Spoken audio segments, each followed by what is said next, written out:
फिर से हाजिर हो गए हैं सेक पेपर लेके, जो कि एग्ज़ाम आज ही हुआ है।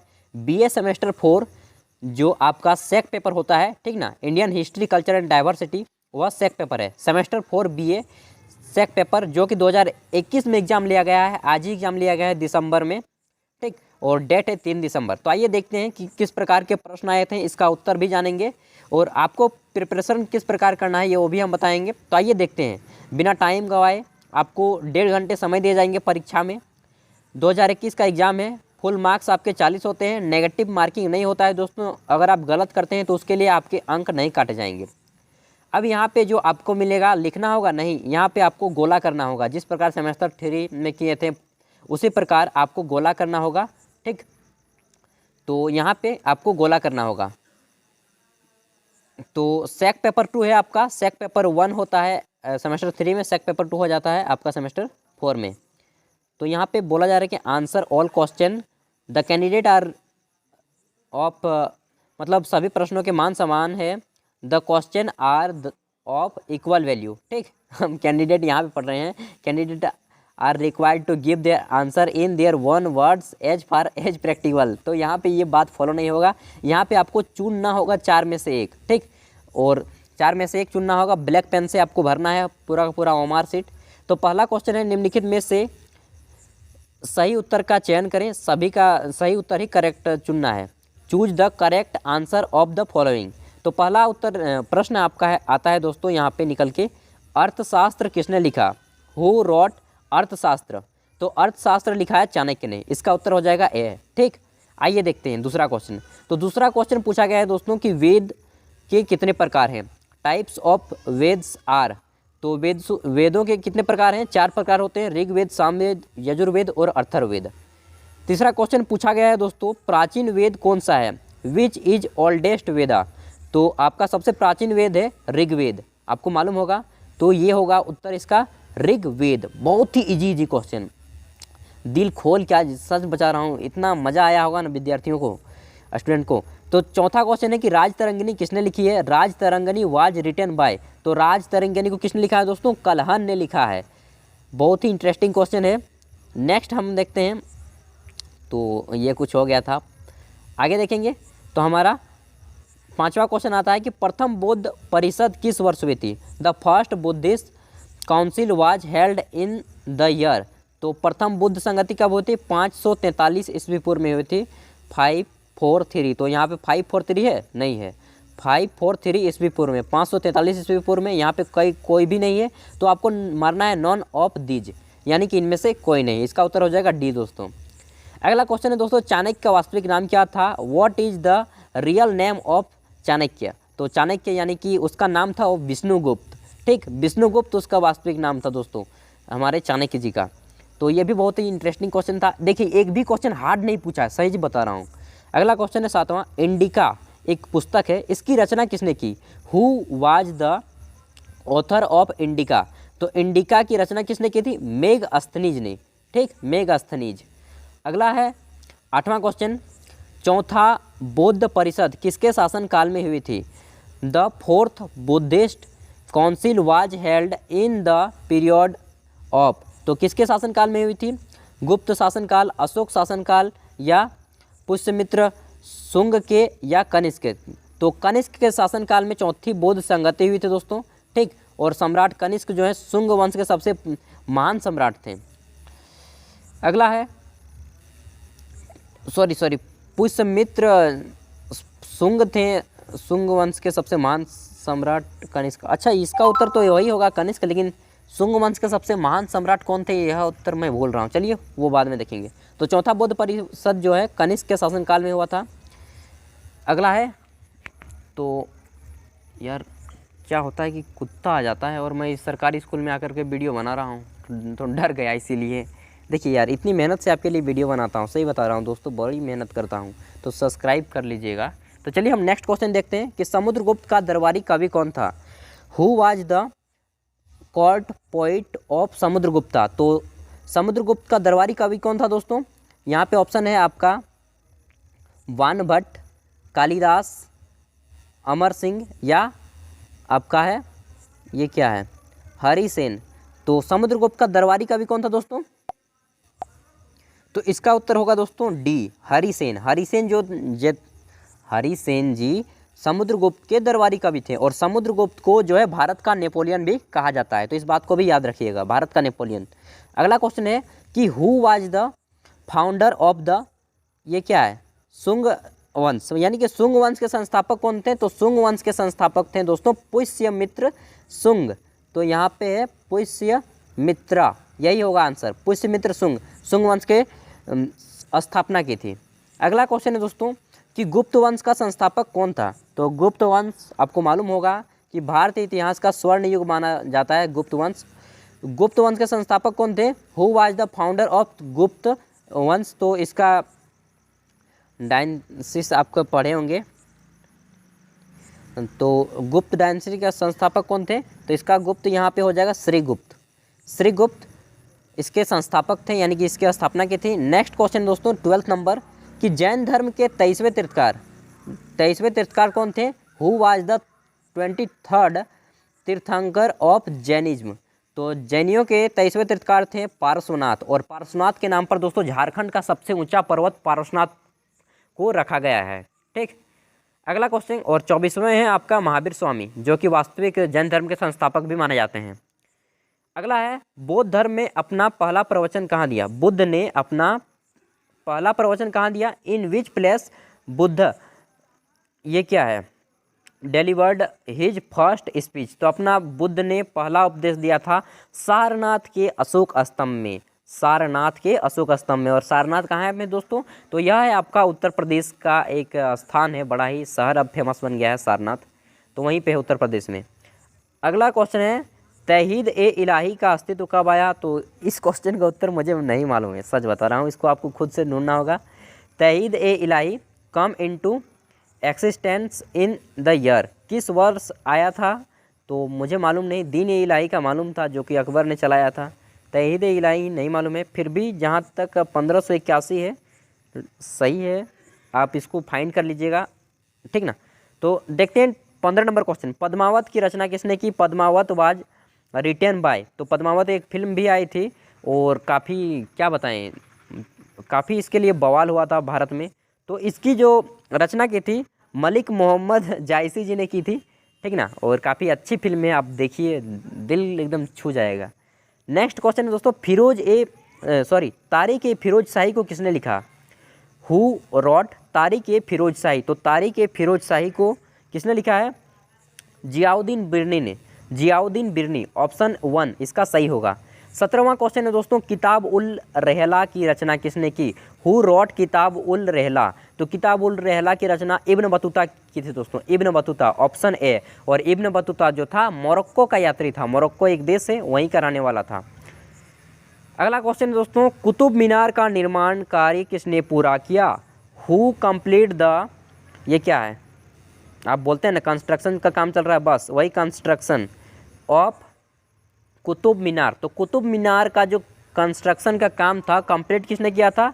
वह पूरा किया था इल्तुतमिश ने, और इसको शुरू किया था कुतुबुद्दीन ऐबक ने, लेकिन शुरू किया और बीच में ही यह मर जाता है, कुतुबुद्दीन ऐबक बीच में मर जाता है, तब उसके बाद इल्तुतमिश ने इसे पूरा करवाते हैं। ठीक, अगला क्वेश्चन है दोस्तों स्वर्ण मंदिर के निर्माण के समय कौन सिख गुरु थे? तो who was the Sikh Guru when the golden temple was constructed? तो यहाँ पे कंस्ट्रक्शन वाले काम बहुत आ रहे हैं, ठीक ना। तो कंस्ट्रक्टेड के समय कौन थे? तो हमारे उस समय थे गुरु अर्जुन देव, गुरु अर्जुन देव, ऑप्शन सी होगा दोस्तों। 20 नंबर क्वेश्चन में देखते हैं, तो हमारा है मुगल साम्राज्य का संस्थापक कौन है? तो इस क्वेश्चन को जिसको नहीं मालूम है ना वो एकदम बुड़बक बच्चा है आप लोग। तो इस क्वेश्चन का आपको मालूम होगा कि मुगल साम्राज्य की स्थापना किसने की थी? बाबर ने की थी। Who was the founder of Mughal empire? Babur. Next question देखते हैं, तो हमारा आता है खिलजी वंश का संस्थापक कौन था? Who was the founder of Khilji dynasty? Dynasty है जी, हाँ डायनेस्टी है। अगला है कुतुबुद्दीन ऐबक, ऑप्शन बी है आपका, ये क्या है, बलबन। ऑप्शन सी है जलाउद्दीन फिरोज खिलजी, यही उसका उत्तर होगा, या अलाउद्दीन खिलजी। तो इसका उत्तर हो जाएगा खिलजी वंश की स्थापना जलाउद्दीन फिरोज खिलजी ने की थी। ठीक, ऑप्शन नंबर सी ये होगा। और फिरोज खिलजी के बारे में क्या कहना, एक दिल्ली सल्तनत समझ रहे हैं ना, उस समय भी दिल्ली राजधानी थी और इस समय भी राजधानी है। मतलब उस समय तो कलकत्ता थे लेकिन दिल्ली जो है ना प्रमुख केंद्र था। ताजमहल का निर्माण किसने करवाया, तो Taj Mahal who built the Taj Mahal. इस क्वेश्चन को आप लोग को नहीं आएंगे दोस्तों, बता रहा हूँ क्या बताएं, इस क्वेश्चन को सबको उत्तर आना चाहिए। जहांगीर ने शाहजहां ने बनवाया था, शाहजहां ने ताजमहल। कितना बार बोला गया है कि शाहजहां ने बनवाया। नेक्स्ट क्वेश्चन है, दिल्ली सल्तनत की स्थापना हुई थी, दिल्ली सल्तनत की स्थापना कब हुई थी। दिल्ली सल्तनत was established in the year, तो 1206 ईस्वी में दोस्तों दिल्ली सल्तनत की स्थापना हुई थी। और किसने की थी, गुप्त वंश बोलते हैं आपका, ये क्या बोलते हैं, गुलाम वंश का प्रथम राजा कौन था, वही क्या था। अब आपको बताना है कि गुलाम वंश का प्रथम राजा कौन था। चलिए देखते हैं। आर्य समाज की स्थापना, तो आर्य समाज की स्थापना कब हुई थी दोस्तों। Arya Samaj was established in the year, इसकी स्थापना स्वामी दयानंद सरस्वती ने की थी 10 अप्रैल 1875 ईस्वी में। तो इसका उत्तर हो जाएगा सी, 1875। नेक्स्ट क्वेश्चन देखते हैं दोस्तों। इन इंडिया, देखिए एक चीज़ बाद में बताऊंगा जो कि बहुत ही इंपॉर्टेंट है, सच बता रहा हूँ, ऐसी गलतियाँ नहीं करनी चाहिए, लेकिन क्या बताएं, यूनिवर्सिटी वालों को चाहिए कि ये क्वेश्चन जो ऑप्शन दिया है इसको हिंदी में दे यार, ठीक ना। जब आप हिंदी मीडियम के बच्चों को पढ़ा रहे हैं तो इसका ऑप्शन भी हिंदी में दीजिए। लेकिन यूनिवर्सिटी वाले बोका आदमी है, बोका आदमी क्या बोलिएगा, उन लोग ले दे के इंग्लिश को। अब हिंदी वाले स्टूडेंट पढ़ लिए इंग्लिश, नहीं तो काम नहीं चलेगा इस दुनिया में। सारे देख रहे हैं ना, ऑप्शन एक भी हिंदी में नहीं दिया गया है, सभी के सभी ऑप्शन आपके इंग्लिश में हैं। तो ये यूनिवर्सिटी वालों की गलती होती है, या जानबूझ के करते हैं मालूम नहीं, लेकिन इनका ऑप्शन हिंदी में देना चाहिए। आपको क्या लगता है, कमेंट में बताइएगा। अगला देखते हैं, भारत में थियोसॉफिकल सोसाइटी की स्थापना हुई थी। तो भारत में थियोसॉफिकल सोसाइटी यह जो है की स्थापना कब हुई थी। In India theosophical society was establish in the year, तो इसकी स्थापना दोस्तों कब हुई थी। इसकी स्थापना हुई थी, शायद इसमें कंफर्म नहीं है, तो जहाँ तक मुझे याद है 1875 ईस्वी में इसकी स्थापना मैडम हेलिना ने की थी। और मैडम हेलिना को मालूम ही होगा कि ये रूस की रहने वाली थी, नाम ही से लगता है हेलिना, कहाँ की रहेंगी, विदेश के ही होंगे यार। तो रूस की थी, जो कि 1875 ईस्वी में थियोसॉफिकल सोसाइटी की स्थापना की थी। हाँ एकदम सही होगा, एकदम हाँ सही होगा यार। अगला है, who was the political Guru of Mahatma Gandhi. तो महात्मा गांधी के राजनीतिक गुरु कौन थे, तो आपको मालूम होगा गोपाल कृष्ण गोखले जो थे महात्मा गांधी के राजनीतिक गुरु थे। तो ऑप्शन होगा बी। 27 नंबर क्वेश्चन देखते हैं दोस्तों। तो पूना समझौता या पूना पैक्ट जिसे आप बोलते हैं, कब संपन्न हुआ था। पूना पैक्ट वाज, ये क्या है, सिग्नेट, जो सिग्नेचर हुआ था कब हुआ था, साइन होगा यहाँ पे, साइनेड, सिग्नेट पढ़ते हैं। Poona pact was signed on, किस दिन पूना पैक्ट को किया गया था, तो 26 सितंबर 1932 को किया गया था, 26 सितंबर 1932। हाँ ये वाला ऑप्शन होगा। महात्मा गांधी और आपका भीमराव अंबेडकर के बीच ये समझौता हुआ था 26 सितंबर 1932, तो इसका ऑप्शन हो जाएगा बी। ठीक, कहीं कहीं पे 24 सितंबर भी 1900 देता है, ठीक है ना, 24 सितंबर 1932 भी देता है, तो इस बात को ध्यान रखिएगा, 24 और 26 दोनों ऑप्शन सही है। अगला है, किस वर्ष मुस्लिम लीग की स्थापना हुई। तो in which year Muslim League was established, कहीं कहीं पे भारतीय मुस्लिम लीग लिखा जाता है, इंडियन मुस्लिम लीग। तो इसकी स्थापना कब हुई थी दोस्तों, 1906 में इसकी स्थापना हुई थी मुस्लिम लीग की, ठीक, ढाका में।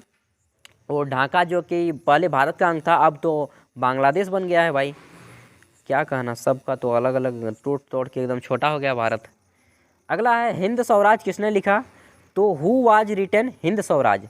हिंद स्वराज जो है महात्मा गांधी ने लिखी थी दोस्तों, और मूल रूप से यह गुजराती भाषा में लिखा गया था, बाद में इसे बहुत सारे भाषाओं में बदल दिया गया। अगला है, जालियांवाला बाग हत्याकांड कहाँ हुआ था और कब हुआ था, ये भी जान लीजिए। तो जालियांवाला बाग, यह आपका मैस्कर टुक प्लेस इट, तो यह कहाँ हुआ था, आपका हुआ था दोस्तों जालियांवाला बाग एक है अमृतसर में, तो ये अमृतसर उसका ऑप्शन हो जाएगा। और 1919 ईस्वी में हुआ था, अप्रैल का महीना था, मुझे याद नहीं है डेट एग्जैक्ट, क्या करूँ, इतना कितना हिस्ट्री को याद रखिएगा जी, बचपन से हिस्ट्री पढ़ पढ़ के, कोई बात नहीं, करो या मरो का स्थिति ही बन गया है। करो या मरो का नारा किसने दिया? Who gave the slogan do और डाई? तो डू और डाई का नारा किसने दिया था? आप सभी को मालूम होगा, महात्मा गांधी। यस, सही आंसर। अगला क्वेश्चन है दोस्तों 32 नंबर, दादा भाई नौरोजी संबंधित थे, जिसे भारत का युग पुरुष भी कहा जाता है या ओल्ड मैन ऑफ इंडिया। तो ये थे एक राजनीतिज्ञ और राइटर। तो यहाँ पे राजनीतिक और राइटर कहीं पे दिया है? नहीं। मॉडरेट दिया है, एक्सट्रीमिस्ट दिया है, रिवॉल्यूशन यानी कि क्रांतिकारी दिया है, तो यहाँ पे कहीं नहीं दिया है। तो इसका उत्तर हो जाएगा नॉन ऑफ दीज, यानी कि इनमें से कोई नहीं। सच बता रहा हूँ, रगल गुस्सा आता है। मैं अगर सीएम होता ना तो इन सभी यूनिवर्सिटी वालों के जो पेपर रद्द कर देता। मजाक नहीं बोल रहा हूँ यार। आप स्टूडेंट को जो, अब बताइए जिसको इंग्लिश नहीं आता है वो कैसे मार देगा जी? बताइए कैसे मार देगा? सच बता रहा हूँ, इन कुलपतियों को कौन बैठा दिया है यहाँ पे? विद्रोह मुझे फैलाने का नहीं मन करता है, लेकिन जब गलतियाँ होती हैं इसे हिंदी में देना चाहिए। नहीं बोलिए तो ऑप्शन सबको, जितने भी विकल्प हैं। मान लीजिए मैं पढ़ लेता हूँ यार, मैं कब पढ़ लेता हूँ? जबकि मैं एक डिस्ट्रिक्ट टॉपर हूँ, ठीक ना, इसलिए मैं पढ़ पाता हूँ। जो आम स्टूडेंट है, एवरेज स्टूडेंट है, वो नहीं पढ़ पाएगा जी। एकदम 100% बता रहा हूँ कि नहीं पढ़ पाएगा उसका। और पढ़ने की बात दूर, समझ कैसे पाएगा वो? तो ये यूनिवर्सिटी वालों की गलती होती है, कोई आवाज़ नहीं उठाता है, क्या करें। और सीएम जो है उसी तरह है, गुरु घंटाल चल रहा है, जैसा पॉलिटिक्स चल रहा है चलने दो यार। हम पढ़ाने का काम है, करेंगे। जिस दिन समय आएगा उस दिन कर पाएंगे। आप साथ दीजिएगा, बस यही कहेंगे। अगला क्वेश्चन है, अजंता की चित्रकारी किस धर्म से संबंधित है? इतना पढ़ पढ़ के यही सब करना है, आगे चल के फिर क्रांति लाना है दोस्तों। अजंता की चित्रकारी किस धर्म से संबंधित है? तो Ajanta painting is related to which religion? किस धर्म से संबंधित है? ये देखिए, गणित पढ़ने का समय आ गया मेरा। कोई बात नहीं, बाद में पढ़ूंगा आपके लिए। तो यहाँ पे जैनिज्म कैसे बढ़ पाएगा? आदमी कैसे बुद्धिज्म क्या समझेगा? एवरेज स्टूडेंट नहीं समझ पाएगा, ये मैं लिख के दे दूंगा। तो यह होगा बुद्धिज्म, यानी कि बौद्ध धर्म से संबंधित है। यहाँ पे बौद्ध धर्म इसको लिखना चाहिए नहीं, यहाँ पे जैन धर्म लिखना चाहिए नहीं, यहाँ पे। चलिए अब बाद में बातें करेंगे, अभी आंसर देता हूँ आपको। देखिए, विद्यार्थी होने के नाते है कि आपको जागरूक होना चाहिए कि क्या हमारे समाज में गलत हो रहा है। अजंता की चित्रकारी किस धर्म से संबंधित है? तो अजंता में जो चित्रकारी हुई थी वह आपका बौद्ध धर्म से संबंधित है। ऑप्शन हो जाएगा बी। लेकिन कोई आवाज़ नहीं उठाता है। चलते हैं, जितना दिन चलेगा उसी दिन चलेगा। जब समय आएगा तब हम कुछ पर कर पाएंगे। आपका साथ रहा तो ज़रूर कर पाएंगे। अगला है, सरहुल पर्व संबंधित है। तो सरहुल जो फेस्टिवल है is related to, Sarhul festival is related, Sarhul पर्व किस राज्य से संबंधित है? मध्य प्रदेश, महाराष्ट्र, झारखंड। तो इसका है झारखंड, उत्तर हो जाएगा, ठीक। अगला है, Karma festival is related to. तो कर्मा पर्व किससे संबंधित है? कर्मा पर्व संबंधित है वेस्ट बंगाल से, बिहार एंड झारखंड से। तो यह उत्तर हो जाएगा बिहार एंड झारखंड। ज़्यादा नहीं बताऊंगा, डायरेक्ट आंसर बताऊंगा। अगला दोस्तों क्वेश्चन है कि Kuchipudi dance is related to which state? Kuchipudi किस राज्य की नृत्य शैली है? तो इसका उत्तर हो जाएगा आंध्र प्रदेश, यहीं पे ऑप्शन है। क्वेश्चन तो बहुत इजी आया है, लेकिन क्या करें, कुछ गलतियां कर देती हैं ना ये यूनिवर्सिटी वाले, विश्वविद्यालय वाले, जिसके कारण मुझे गुस्सा आ जाता है। सोनल मानसिंह किस नृत्य से संबंधित है? Sonal Mansingh is related to which dance? तो सोनल मानसिंह का आपने नाम सुना होगा, ये पद्म भूषण वगैरह अवार्ड भी पा चुकी हैं। तो यह जो है दोस्तों आपका ओडिसी और भरतनाट्यम, भरतनाट्यम कहाँ का है? तमिलनाडु का, ओडिसी ओडिशा का। इन दोनों नृत्यों को करती हैं, इन दोनों डांसों को करती है। क्लासिकल डांस है ये दोनों, यानी कि शास्त्रीय नृत्य है। तो ये दोनों डांसों को करती हैं। तो इसका उत्तर हो जाएगा बोथ, यानी कि ए एंड बी दोनों। अगला है दोस्तों, लोक नृत्य नौटंकी किस राज्य से संबंधित है? यानी कि folk dance Nautanki is related to which state? तो नौटंकी आप सभी को मालूम होगा उत्तर प्रदेश, जो कि उत्तर प्रदेश में नौटंकी की जाती है, वहीं का लोक नृत्य है। अगला है, कथकली किस राज्य की नृत्य शैली है? Kathakali dance is related to which state? तो यह उत्तर हो जाएगा दोस्तों आपका केरल, ठीक। आंसर होगा बी, केरल। नेक्स्ट है दोस्तों 40 नंबर और सबसे अंतिम क्वेश्चन, लोक नृत्य छऊ किस राज्य से संबंधित है? Folk dance Chhau is related to which state? तो झारखंड का लोक नृत्य होता है छऊ नाच। तो दोस्तों यहीं पे हम अलविदा लेते हैं। अगर आपको किसी भी अन्य सब्जेक्ट का, बीए के किसी भी अन्य सब्जेक्ट का कोई भी सेमेस्टर हो, क्वेश्चन पेपर चाहिए तो आपको हमारे चैनल पे मिल जाएंगे। आप जाइए प्लेलिस्ट पे और वहाँ पे सर्च मारना है आपको प्रीवियस ईयर क्वेश्चन पेपर। सारे के सारे जितने भी आपके सब्जेक्ट होते हैं और जितने भी आपका सब्जेक्ट है, सेमेस्टर है, उन सभी के क्वेश्चन पेपर आपको मिल जाएंगे। अगर आपका दोस्त कोई बीए में पढ़ता हो तो उन तक वीडियो को शेयर कर दीजिएगा। आपके दोस्त का भी जो भी सब्जेक्ट ऑनर्स होगा उनका भी मिल जाएगा क्वेश्चन पेपर, तो प्लीज़ इतना तो बनता है। और वीडियो को यहीं पेंड करते हैं। आप पढ़िए, हक के लिए लड़िए। और आप सेमेस्टर 4 में पढ़ रहे हैं यानी कि 20-21 साल के होंगे ही, 18 साल तो खूब पार किए होंगे। तो अब अपने खर्चों को जो है ना स्वयं उठाने की कोशिश कीजिए। उम्र के साथ साथ आपके ऊपर जिम्मेवारियां भी आती हैं दोस्तों, और उनका भी निर्वहन कीजिए। अपना खर्चा अब जहाँ तक हो सके स्वयं उठाइए। माता पिता का अब थोड़ा रेस्ट दीजिए। अगर आप गरीब घर के हैं तो, या मिडिल क्लास फैमिली से हैं तो, अमीर घर के हैं तो कोई बात नहीं, पढ़िए जहाँ तक जैसा मन करता है, बाप का पैसा उड़ाइए। क्या बताऊँ ये, देखिए काफ़ी बातें हो गई और आपको बुरा भी लगा हो कुछ चीज़ों पे, तो कहीं पे किसी को अच्छा भी लगा होगा। इस वीडियो को यहीं पे एंड करते हैं। काफ़ी सारी बातें, वीडियो को इतनी तालीमता से सुना इसके लिए थैंक यू। फिर मिलते हैं नेक्स्ट वीडियो के साथ। धन्यवाद। सब्सक्राइब और वीडियो को लाइक ज़रूर कीजिएगा।